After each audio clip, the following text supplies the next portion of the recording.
Sir तर्जुमा अगर आप अपने लिहाज से करेंगे या लोगों के लिहाज से करेंगे ना, तो वो फिर आपको वही नजर आएगा जो आप देखना चाहते हैं ना। तो वो आप वो ना देखें जो आयत में लिखा हुआ है, तो वो देखेंगे तो वो आप फिर उस पर आर्गूमेंट कर सकते हैं। निसा की 34वीं आयत का तर्जुमा आप मुझे बता दें।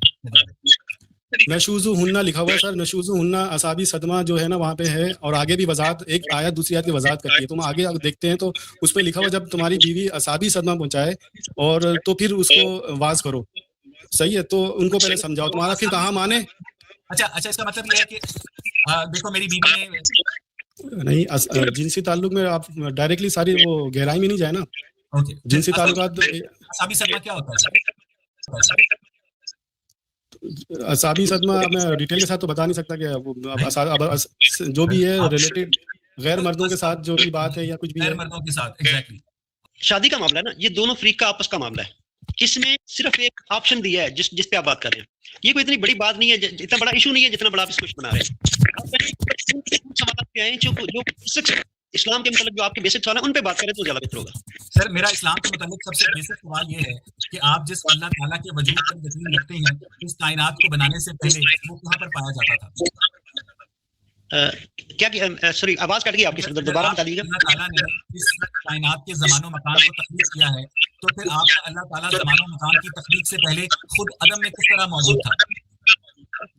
सर जो सबसे बुनियादी चीज है हमें जो देखनी है ना, जो हमारे साथ जो मामला है वो ये है कि ये कायनात तख्लीक हुई। पहला सवाल ये है, तख्लीक हुई, अदम से वजूद में आई। सर हमें इस कायनात की इल्लत नहीं मालूम। एक मिनट सर, वो जो अगर आप कहें ना, आप देखें दो चीजें, मुख्तलिफ चीजें जो ना वो आप करना चाह रहे हैं। एक चीज है साइंस, एक चीज है खलक। ये दोनों मुख्तलिफ चीजें हैं, दो इख्तलाफी चीजें, दोनों एक नहीं है। साइंस जो है इत्तेफाक है कि साइंस और मजहब दोनों मुत्तफिक हैं कि इस कायनात की एक इब्तिदा है, इस कायनात की एक बिगिनिंग है, और ये कायनात अभी भी बेरे तकमील है, फैल रही है। और इस कायनात के ज़मानो मकान आपके अल्लाह ने बनाए हैं। इस ज़मानो मकान को खल्क करने से पहले आपके अल्लाह कहाँ थे? सर देखे ना, अब फिर मसला वही है कि आप एक वक्त में बेशुमार सवाल करता हूं इंशाल्लाह। पहली चीज साइंस और जो मजहब है उन्होंने कहा कि ये कायनात तख्लीक हो गई, ठीक हो गया। इस कायनात की इब्तिदा हुई है, साइंस ये कहती है this universe has a beginning. हाँ जी, अच्छा साइंस सिर्फ जो चीजें मौजूद हैं उन पे बात कर सकती है, जो कुछ हुआ मादे के बाद की बात कर सकती है, मादे से पहले की बात नहीं कर सकती। ठीक है, जो खालिक कायनात है ना, उसने अदम से वजूद में लेकर कायनात को, और जो साइंस है मटेरियल आपके पास आपका खालिक कायनात गैर मादी है और वो तख्लीक कायनात से पहले अदम में गैर मादी हैसियत में मौजूद था। अच्छा आप ये भी कहना जो ना, देखिए एक चीज जो मेरी साइंस में आती नहीं, जब कुरान करीम ने कह दिया ला तदरुकुल अबसार, मेरे पास जो सबसे बेहतर सेंसर है ना वो है मेरी आंख, इससे बेहतर सेंसर तो कोई नहीं है। अच्छा मगर ये कुरान करीम ने कह दिया कि आपकी आंख भी जो है ना वो उसको अदराक नहीं कर सकती। तो जब मेरी जो सेंस है वो एक लिमिटेड सेंस है, एक मादे के बाद की बात है, मादे के पहले की बात मैं नहीं कर सकता, एक वक्त के बाद मैं नहीं जा सकता, तो मुझे उस पर बात करने का मेरा ख्याल है वो बनता ही नहीं, आपका सवाल ही नहीं बनता।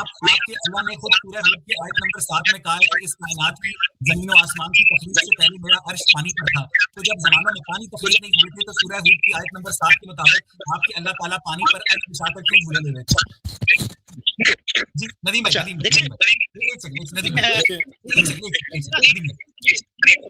मेरा मौजूद में ये कहाँ पे लिखा हुआ है कि अर्श पर अल्लाह ताला की जात का वजूद अर्श पर था? ये कहाँ पे लिखा हुआ है आयत में से? मुझे सिर्फ ये चीज बता दें। मुझे सिर्फ ये बता दें कि कायनात की तख्लीक से पहले वो पानी कहाँ से आया और उस पानी के ऊपर अल्लाह ताला का अर्श पानी पर था। तो आपके अल्लाह ताला अर्श को पानी पर बिठाकर खुद कहीं और चले गए? अर्श कायनात की तख्लीक से पहले की बात ही नहीं हुई। आप फिर वो आयत पढ़ दें, एक एक लफ्ज पढ़ दें, उसमें कायनात की तख्लीक से पहले कहाँ पर थे? अच्छा मैंने आपको अर्ज की कि अल्लाह ताला की जात जो है ना, खुदा ताला की जात, उसको हम समझ अपने सेंसेस के साथ नहीं समझते, अपने ईमान के साथ जो आपने सवाल उठाया है सर, इसमें सबसे पहले अर्श को समझना जरूरी है कि अर्श किसको कहते हैं। ठीक है, अर्श अथॉरिटी को कहते हैं, जिसमें जैसे अर्श पर बैठना, अर्श वो ऐसा लगता है कि कुर्सी लगा के अल्लाह ताला बैठे हुए और पानी के ऊपर बैठे हुए, तो वो आपने अपना तसव्वुर एक गुमान पेश किया ना। तो अर्श का मतलब ये नहीं है। अर्श मतलब ये होता है कि अथॉरिटी, इख्तियारात जो है अल्लाह के, जो है अल्लाह का पानी में था। और पानी जो अगर अल्लाह ने कह दिया पानी था, तो आपका सवाल ये होना चाहिए था कि जो ये अल्लाह का अर्श जब पानी पे था, इतना पानी गया किधर?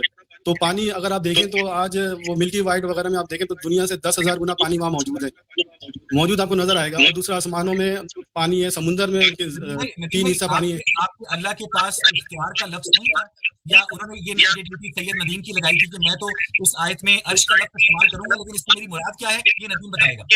नहीं, मैं नहीं बताऊंगा, और भी लोगों ने आपको बताया, अर्श का तर्जुमा जो बताया था, तो वो आप इख्तियार का लफ्ज क्यों नहीं इस्तेमाल किया? इसमें अल्लाह ने खुद कह दिया कि इसमें बातें छुपी हुई हैं, बहुत सारी बातें अल्लाह ने छुपाई हुई है ना। अल्लाह मुझे क्लियर नहीं करना चाहता, कंफ्यूज करना चाहता। वो देखिए ना, आपने अभी वो सवाल उठाया तो आपने गौर फिक्र किया तो सवाल उठाया ना। हर मुसलमान तो सवाल नहीं उठा रहा है। सवाल उठाने वाला ही इल्म वाला होता है, जो सवाल उठाता है वो देखता है, जज करता है कि हाँ ये अर्श पे था, तो बाकी अर्श वाला पानी किधर गया।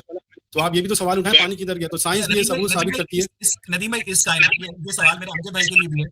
नदीम भाई, इस कायनात की तशरीह से पहले अल्लाह ताला का नाम क्या था? अल्लाह ताला का नाम अल्लाह ही था। जी अमजद भाई, क्या नाम था आपके अल्लाह का? आप ना पूरी दुनिया के मज़ाहिब की किताबें देख लें या उनसे सवाल कर लें, तो सबसे पहली बात यही कहेंगे कि इस कायनात का खालक है, उसे वो खालक मानते हैं। मज़हब की जो डेफिनेशन आती है ना, उसमें सबसे पहली चीज जो आती है वो खालक कायनात है। उसको आप क्रिएटर कह लें, आप उसको खालक कह लें, आप उसको कुछ भी कह लें। ये वहम की भी यही डेफिनेशन है, क्या कुछ भी मान लें? वहम की नहीं वहम सर, एक मिनट, ये ऑब्जेक्टिव क्वेश्चन किया, सब्जेक्टिव नहीं किया। ये अल्लाह ताला जिसको आप मानते हैं, उस कायनात की तख्लीक से पहले उनका नाम क्या था? अच्छा, जो हम करते हैं ना, जो होते हैं अल्फाज होते हैं, ये आपके जो अंदर होता है ना, जैसे कह लें कि बयान करने का, जो आपको बयान करना है, उसके लिए एक मददगार चीज है, ठीक है। अच्छा, आपके मौक़िफ़ को बयान करने के लिए एक जरिया है। अच्छा, उसमें हमने ये देखना है कि हमारे पास जो अल्फाज इस वक्त सबसे ज्यादा अल्फाज आए हैं, जो मतलब सारे मज़हब के अल्फाज इकट्ठे कर लें तो सबसे बेहतर लफ्ज किसका है? नहीं, मैंने ये इस वक्त क्या सिचुएशन है, मैं पूछ रहा हूँ कि इस कायनात को बनाने से पहले आपकी अल्लाह ताला अपनी जब जात का इदराक रखते थे तो अपने आप को क्या कहकर बुलाते थे कि मैं अल्लाह हूँ, मैं खुदा हूँ, फिर इसको क्या कहकर बुलाते थे उनको? मेरे लिए जो सबसे ज्यादा जरूरी चीज है ना, वो ये है कि मुझे अपनी जिंदगी कैसे गुजारनी है। मज़हब का मतलब मेरा, यानी आपको नहीं पता कि इस कायनात की तख्लीक से पहले आपके अल्लाह का अरबी लफ्ज अल्लाह के अलावा क्या नाम था? सर, मुझे उसकी जरूरत ही नहीं है, मुझे उसको समझना, होता तो पता होता ना।